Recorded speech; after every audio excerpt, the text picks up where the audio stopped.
सभी दोस्तों को और भाई बहनों को मेरा प्यार भरा नमस्कार और सभी को श्रावण मंथ की हार्दिक शुभकामनाएं। आज है 8 अगस्त 2024 और मुझे ये बताते हुए खुशी हो रही है कि आज मैं पूरे 39 साल का हो गया हूं। I have turn 39 years young today. और आज की इस वीडियो में हम चर्चा करेंगे 8 अगस्त के बारे में, कुछ इतिहास के बारे में और इसके अलावा भी कुछ जरूरी सूचनाएं। तो उम्मीद करता हूं कि आप सब लोग ये वीडियो देखेंगे और अपना फीडबैक मुझे कमेंट में देंगे। मेरे जन्मदिन पर मुझे अग्रिम बधाई देने के लिए आप सभी का बहुत बहुत धन्यवाद। तो चलिए शुरुआत करते हैं। सबसे पहले मैं आपको बता देता हूं कि 8 अगस्त की हिस्ट्री क्या रही है। सबसे पहले मैं बात करूंगा कपिल सिब्बल की। कपिल सिब्बल का जन्म 8 अगस्त 1948 को हुआ था और वो भारत के 2013 से 14 के बीच में भारत के लॉ मिनिस्टर यानी कि कानून मंत्री भी रहे हैं और वो कांग्रेस के एक वरिष्ठ नेता हैं। अब हम बात करते हैं 8 अगस्त 1942 की। 8 अगस्त 1942 को हमारे राष्ट्रपिता महात्मा गांधी जी ने एक आंदोलन चलाया था और उस आंदोलन का नाम है भारत छोड़ो आंदोलन। So quit India movement was started on 8 August 1942 by Mahatma Gandhi and so many people supported him, and this movement brought a result of independence in 1947 that was ruled by India was ruled by Britishers and India became independent nation on 15 August 1947 from the Britishers. Bharat में cricket को बहुत ज़्यादा पसंद किया जाता है। ये एक आउटडोर गेम है और इसके बारे में आपको बता देता हूं कि 8 अगस्त 1940 को भारतीय क्रिकेटर दिलीप सरदेसाई का जन्म भी हुआ था। भारतीय महान लेखक श्री भीष्म साहनी का जन्म भी 8 अगस्त 1915 को हुआ था और 8 अगस्त 1921 को भारतीय चिकित्सक वैज्ञानिक वुलमिरी रामलिंग स्वामी का जन्म भी हुआ था। 8 अगस्त एक आम जन्मदिन है। इस दिन औसतन लगभग 174 बच्चों का जन्म होता है हर साल। और अब हम बात करते हैं 8 अगस्त को मनाए जाने वाले कुछ महत्वपूर्ण इंटरनेशनल और नेशनल फेस्टिवल्स और डेज के बारे में। सबसे पहले हम आपको बताते हैं कि 8 अगस्त को पूरे विश्व में अंतरराष्ट्रीय बिल्ली दिवस एक त्योहार के रूप में मनाया जाता है और इसकी शुरुआत 2002 में हुई थी, जिसकी शुरुआत अंतरराष्ट्रीय पशु कल्याण समिति ने की थी।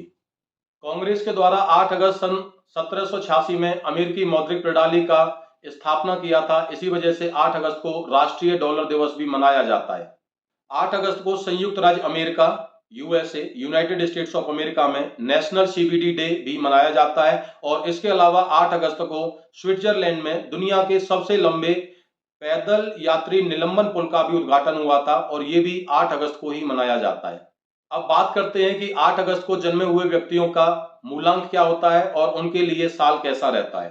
तो 8 अगस्त को दो चीजें होती हैं।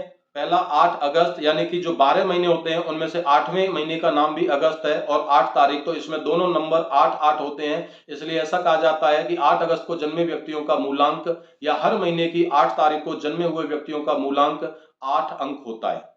किसी भी महीने की 8 तारीख को जन्मे हुए व्यक्ति मुख्यतः रणनीतिकार होते हैं। इस दिन जन्मे व्यक्ति ज्यादातर जटिल और प्रमुख समस्याओं का समाधान खोजने में सक्षम होते हैं। किसी भी महीने की 8 तारीख को जन्मे व्यक्ति और खासकर 8 अगस्त को जन्मे हुए व्यक्तियों की जो व्यक्तित्व होता है वो चुंबकीय करिश्मा होता है, जिसको अंग्रेजी में मैग्नेटिक पर्सनैलिटी कहते हैं, लाइक मी। जैसे कि मैं पहले ही बता चुका हूं कि 8 अगस्त को जन्मे हुए व्यक्तियों का मूलांक यानी अंक 8 होता है और 8 अंक के स्वामी हैं शनिदेव। इसलिए 8 तारीख को जन्मे हुए व्यक्तियों को शनिदेव की पूजा करनी चाहिए और घर में कोई भी जंग लगी हुई वस्तु नहीं रखनी चाहिए। गाय को हरी घास खिलानी चाहिए और छोटी कन्या को भोजन करा करके उसका आशीर्वाद भी ग्रहण करना चाहिए। ऐसा हमारे हिंदू धर्म में माना जाता है। 8 अगस्त को जन्मे हुए व्यक्तियों को जीवन में बहुत से उतार चढ़ाव देखने को मिलते हैं। वैसे तो ये उतार चढ़ाव ups and downs of the life हर व्यक्ति के जीवन में होते हैं, लेकिन 8 अगस्त को जन्मे हुए व्यक्तियों के जीवन के बारे में कुछ ज्यादा ही उतार चढ़ाव होते हैं, जैसे कि मेरे जीवन में होते हैं। क्योंकि मैं अपने घर में फर्स्ट फ्लोर पर रहता हूं और मेरी एकेडमी भी फर्स्ट फ्लोर पर है, तो मुझे रोज सुबह शाम उतार चढ़ाव करना पड़ता है। ऊपर आते हैं, नीचे जाते हैं और दिन में ऐसे कई चक्कर लगाने पड़ते हैं। तो इस बात से मैं सहमत हूं कि 8 अगस्त को जन्मे हुए व्यक्तियों के जीवन में बहुत से उतार चढ़ाव होते हैं। अक्सर 8 अगस्त को जन्मे हुए व्यक्तियों के जो सोच होती है, तो परिस्थितियां हमेशा उनके प्रतिकूल होती हैं, बहुत कम अनुकूल होती हैं। यानी कि इनको जीवन में बहुत ज्यादा संघर्ष करना पड़ता है, चाहे इनकी ये व्यक्तिगत जीवन हो या इनकी प्रोफेशनल लाइफ हो। दोनों ही जीवन में इन्हें बहुत ज्यादा समस्याओं का सामना करना पड़ता है और हमेशा स्थितियां इनके प्रतिकूल होती हैं, अनुकूल बहुत कम होती हैं। इसी वजह से इनका स्ट्रगल ज़्यादा बढ़ जाता है। 8 अगस्त को जन्मे हुए व्यक्ति ज़्यादातर अंतर्मुखी होते हैं, मतलब इंट्रोवर्ट, यानी कि ये कम बोलना पसंद करते हैं। लेकिन ऐसा एक अपवाद है लड़कियों के और महिलाओं के क्षेत्र में, क्योंकि महिलाएं 8 अगस्त को जन्मी हो या 9 अगस्त को जन्मी हो, उन पर इससे कोई फर्क नहीं पड़ता है। वो अपनी जुबान को ज्यादा काबू में नहीं रख सकती हैं, वो बोलती हैं तो बोलती हैं। लेकिन पुरुषों के मामले में ये बात सही साबित हो सकती है। इसके साथ मैं आपको बताना चाहता हूं कि हमने अपनी शार्प इंग्लिश एकेडमी का इनॉग्रेशन 8 अगस्त सन 2021 में किया था। जैसे ही हम पैंडेमिक से बाहर आए थे, तो उसी समय मैंने बच्चों के भविष्य को संभालने के लिए एक छोटी सी संस्था शुरू की थी, जिसमें हम बच्चों को अंग्रेजी बोलना सिखाते हैं और यहाँ पर बच्चे आकर के अपना हेजिटेशन दूर करते हैं, कैमरे के सामने बोलना सीखते हैं। जैसे कि आप हमारे फेसबुक पेज पर, इंस्टाग्राम पर, यूट्यूब पर बहुत सारी बच्चों की वीडियोज देख सकते हैं। तो हम बच्चों का इस एकेडमी में डर निकालते हैं, उनको कैमरे के सामने बोलना सिखाया जाता है और उनको अंग्रेजी भाषा का पूरा ज्ञान दिया जाता है। उनकी वोकेबलरी, स्पोकन, ग्रामर, इन सब चीज़ों पर फोकस किया जाता है। 8 अगस्त 2021 को हमने इस ऑर्गेनाइजेशन को शुरू किया था और आज हमारे ऑर्गेनाइजेशन को चलते हुए पूरे 3 साल हो गए हैं। अब तक लगभग 3 साल में हमने 550 से बच्चों को अंग्रेजी भाषा का ज्ञान दिया है और उनमें से लगभग 30% बच्चे अपना अंग्रेजी सीखने के बाद में इंटरव्यू क्वालिफाई कर चुके हैं और वो अच्छी कंपनीज में, मल्टीनेशनल कंपनीज में, कुछ गवर्नमेंट इंडस्ट्रीज में भी सेटअप उनको जॉब मिल चुकी है and they have settled in their life. So ये हमारे लिए बड़ी खुशी की बात है कि हमारी एकेडमी बच्चों को अंग्रेजी सिखाने में पूरी तरह से सक्षम है, क्योंकि हमारी एकेडमी में बच्चों को 1 टू 1 फोकस किया जाता है और उनको पूरी तरह से उनकी जो सोच है उसको ऑप्टिमिस्टिक किया जाता है। उनको स्टेज पर बुला करके उनका हेजिटेशन दूर किया जाता है, उनको रोज बोलने के लिए कोई ना कोई टॉपिक दिया जाता है, कन्वर्जेशन कराया जाता है, उनको बहुत ज्यादा एक्सप्लोर किया जाता है। ये वीडियो आपको हमारे फेसबुक पेज के अलावा हमारे शार्प इंग्लिश एकेडमी के नाम से चैनल पर भी, यूट्यूब चैनल पर भी मिल जाएगी। ये वीडियो आज हमने इसी चैनल पर डाली है और आज ही हमने इस चैनल को भी शुरुआत किया है। पिछले 3 साल पहले हमने शार्प इंग्लिश एकेडमी के नाम से एक शहर में संस्था स्टार्ट की थी, जो सक्सेसफुली अपना काम कर रही है। और आज 8 अगस्त 2024 को हम एक शार्प इंग्लिश एकेडमी के नाम से यूट्यूब चैनल भी शुरू कर रहे हैं, जिस पर ये मेरी पहली या दूसरी वीडियो है, जिस वीडियो को आप मेरे sharp English academy YouTube channel पर भी देख सकते हैं। अगर आपके बच्चे हमारी एकेडमी में आकर के अंग्रेजी सीखने में असक्षम है, समय की वजह से या दूर की वजह से, तो आप हमारे चैनल पर भी आकर के बहुत अच्छी वोकेबलरी इंप्रूव कर सकते हैं और काफ़ी अच्छी इंग्लिश टिप्स भी आपको वहाँ पर फ्री ऑफ कॉस्ट दी जाएंगी। तो आप हमारे इस चैनल को भी सब्सक्राइब कर सकते हैं। इसकी जो लिंक है वो मैंने डिस्क्रिप्शन में भी डाली हुई है और आप इसको यूट्यूब चैनल पर जाकर के, होम पेज पर जाकर, वहाँ सर्च ऑप्शन में भी शार्प इंग्लिश एकेडमी के नाम से सर्च कर सकते हैं। वहाँ पर आपको एक लोगो मिलेगा जो ब्लू, रेड और व्हाइट कलर का एक लोगो है, जिसमें लिखा हुआ है SEA, शार्प इंग्लिश एकेडमी। वैसे तो अपने आप में एक अंग्रेजी का शब्द बन जाता है जिसका मतलब होता है सी माने समंदर, यानी कि एक ऐसी संस्था जहां पर आपको समंदर के जितना ज्ञान मिलेगा, जितना चाहे आप ले सकते हैं। और ये 3 कलर भी हमने बड़े यूनिक तरीके से चूज किए हैं, जिसमें सबसे पहला कलर है ब्लू।